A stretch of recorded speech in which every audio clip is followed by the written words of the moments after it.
Hello viewers, you're welcome from the break, and this is the Read-Write Club. My name is Frank Kabushenga, and we're glad to know that you are right there seeking to pick out what we have been reading. And today we've got very, very interesting insights to share. And right away going to call our presenters to come and share with us and present to us the highlights of what they have read. And remember that when we engage to read, one, we get highlights of inspirations from the various books that we have read. For example, today we've been reading Fire Won't Burn You by Mr. Samuel Bakutena, who is right here with us. And we're yet to hear what the members have got to share. And then we'll see what Bakutena has to share finally as we conclude our Read-Write Club today.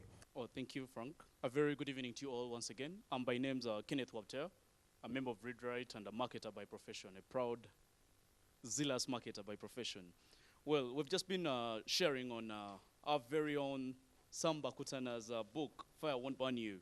And I say it's a very amazing book. For all viewers out there, this is one book that you should get a hold of. I mean, it's a fire extinguisher indeed. I'm going to be very brief because of time, and I'll just look at a few very major insights that we've been able to share in this book. Just in the beginning of the book, we've been getting a few small highlights. Just take for example, there are no accidents. God is only trying to remain anonymous. You know, many a times we get into situations and you think God has forgotten you. My friend, God is only trying to remain anonymous. And there is only one way to happiness, and that is to cease worrying about things that are beyond your will. Now, there are a few lessons there are quite a number of lessons, but we've just looked at three major insights that our group has looked at, has focused on mostly. One is do not run away. Never run away from a situation. I was just sharing, in the book, Sam goes ahead and tells us that, get to learn that where there's an entrance, there's definitely an exit. When you're driving and entering a petrol station or a fuel station, you always read in and, of course, out, So never run away from a situation. I was just sharing with my colleague here in our team, Oscar. We were sharing and we were debating on who should come and present. And guess what each one of us was saying? I'm afraid of presenting before the public. And guess what? We had to just go back to the book and say, do not run away from your situation. Go face it and present. Who knows whether you're going to be the best presenter? Trust me, I'm feeling like I'm the best presenter right here already. The second one is, no matter or despite the challenges or the situation that you're into or the time of adversity, do not compromise. And we felt that we should combine these two together. Do not compromise and protect the greater good. Many times when we're in situations, we tend to compromise with our values. Mr. Sam went ahead and told us something very amazing in the book. He says, integrity is the foundation upon which all other values are built. If you compromise with your integrity, friends, you're heading to doom. I gave a personal testimony. I'm running an NGO currently, and all NGOs we all know that survive on funds or grants. And we were put in a situation whereby, of course, our NGO hasn't received any grant as yet. And here comes this gentleman I bump into, and he tells me, Kenneth, I'm willing to give you this good money, And guess what? In Uganda, we've said no to quality. The very one condition was, I'm willing to give you the entire amount for your budget on condition that you'll be able to promote this in our schools. And friends, I'm sure any other person would definitely think of, carrying on with this. But from the book, I'm sure this is a very nice insight because I'd read this book before. I had to know that, one, you cannot compromise on your values. And secondly, have to look at the greater good. Yes, you may be happy with the small monies that you may get at the moment. How about 5 years from now, 10 years from now? Is your integrity still standing? That's a question to ask today. And lastly, imagine the end. Those are just three insights that we've learned so much. Imagine the end. No matter how tough a time is, always be optimistic and look at how beautiful the end will be. Or imagine the consequences of what your act would lead you to. If you take on that money, you'll be happy personally. But is your image going to still remain the same before the public, before your friends? Don't you think you risk losing friends? Don't you think you lose your credibility as a person in the public eye? And furthermore, if you stand your ground and say no to compromise with your values, don't you think at the end of the day, imagine the newspapers that are going to be talking about you. Imagine the stories, the legacy, the reputation that you're going to leave behind. Friends, I all urge you to really get a hold of this copy of this pocket fire extinguisher and get to love and learn a lot in life. Thank you so much.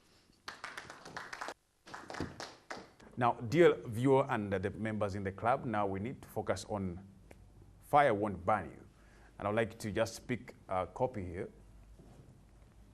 Fire Won't Burn You is a book that is written by Samuel Bakutana here in our midst. Where do you get the courage and the passion, and how do you think about it? How do you even perceive such a title? Yes. And eventually place this book on the shelves of Kampala City and all over East Africa? I don't know what you have to share in that regard. Thank you very much, Frank. I remember one specific time when I wrote a two-page article titled, "For God and My Country." Whose country? I remember I was in year 2 at the university for my undergraduate degree studies. And when I put it on the different notes boards of the university, my friend, it was like bees surrounding a lovely flower with sweet nectar.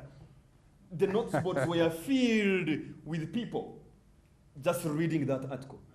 So through all those different encounters, I started to realize I have an ability to write. And so I can utilize this ability to pass across the message that I have for the world.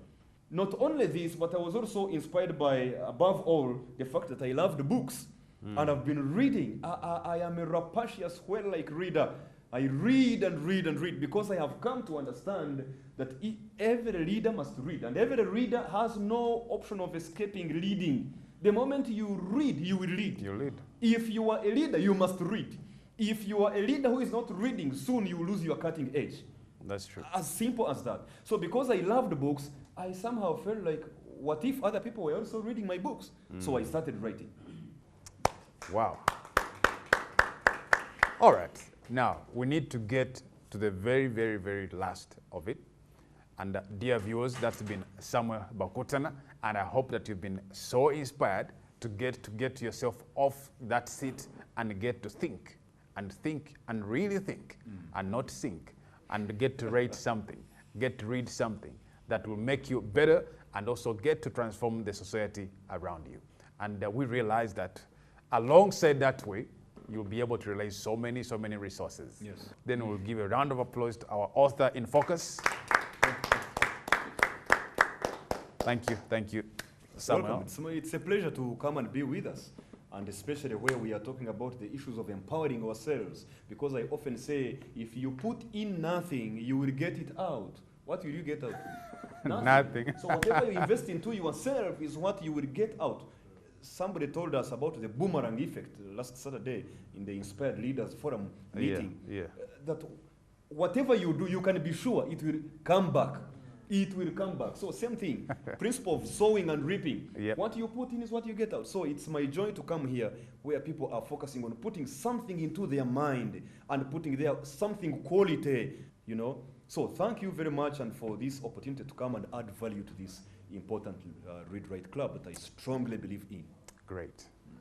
Dear viewers, that's been our Read-Write Club for today at Fairway Hotel. I would like to encourage you to, one, come and join us here at Fairway Hotel starting every Wednesday from 6 up to 8:30. We'll be very, very glad to engage with you and get to touch base with people like Samuel Bakutana, the authors and the leaders that will be bringing on forth here. And also look out for our social media platforms. Look out for our Twitter handles as they move on the screen. Look out for our Facebook pages, for our website, and get to engage with the world of reading and make reading to change the world for the better. May the Lord bless you.